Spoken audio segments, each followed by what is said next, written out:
Assalamualaikum warahmatullahi wabarakatuh. Perkenalkan, saya Ilham Malafid dari kelas 2E dengan NIM 6670210031. Di sini saya akan mencoba melakukan praktek langsung melalui aplikasi SPSS sesuai dengan penelitian yang saya lakukan pada mata kuliah Statistik Sosial. Oke, sebelum sebelum kita uh, langsung ke SPSS, kita butuh datanya terlebih dahulu. Data yang ada di sini kita dapatkan dari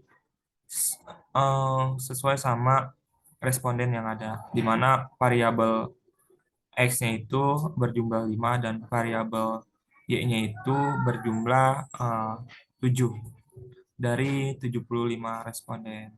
Kita langsung ke aplikasi SPSS. Nah, kita langsung ke variabel view.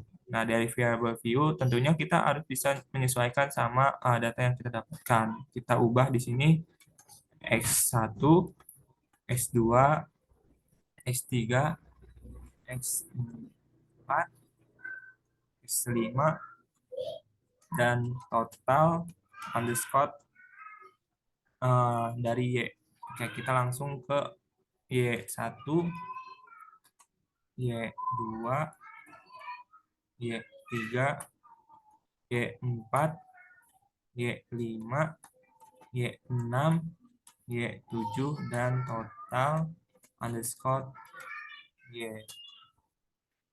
Nah, dari sini tentu saja bisa dilihat bahwa ada beberapa yang memang harus diubah sesuai dengan ketentuan penelitian yang kita ajukan. Seperti desimal di sini, kita ubah ke nol semua ya, dari X variabel X1 sampai total Y, kita ubah semua ke nol. Oke, setelah desimal, kita ubah ke measure, di mana dari sini kita ubah ke scale semua dari X1 sampai total Y.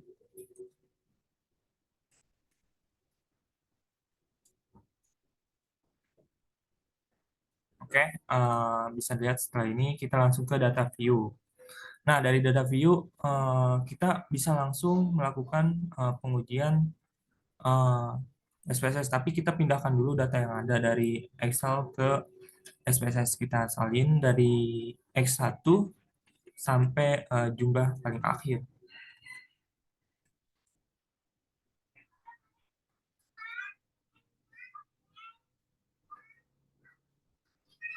Nah, setelah sampai akhir kita salin saja dan eh, kita pindahkan ke SPSS.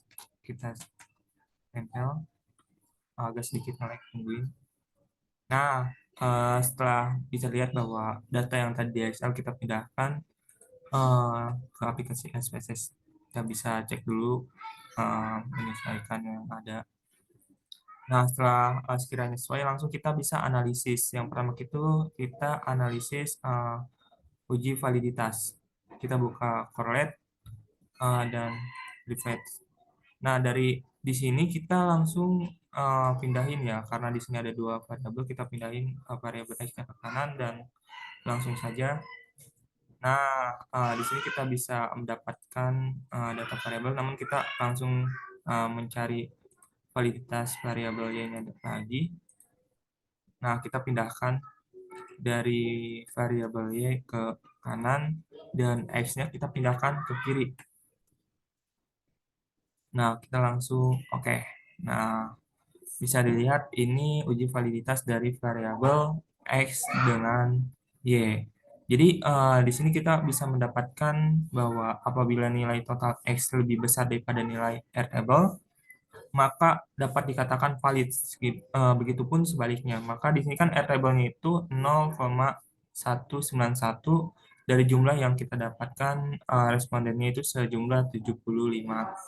Bisa dilihat dari total X-nya di sini dari variabel X maupun Y semuanya melampaui dan bisa dikatakan bahwa uji validitas di sini semua valid. Kita langsung ke uji eh, regresi.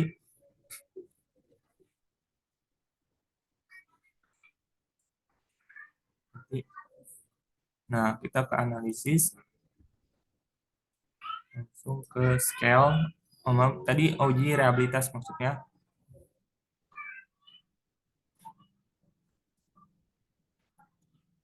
Nah, di sini kita blok saja dari atas sampai bawah kita pindahkan ke kanan.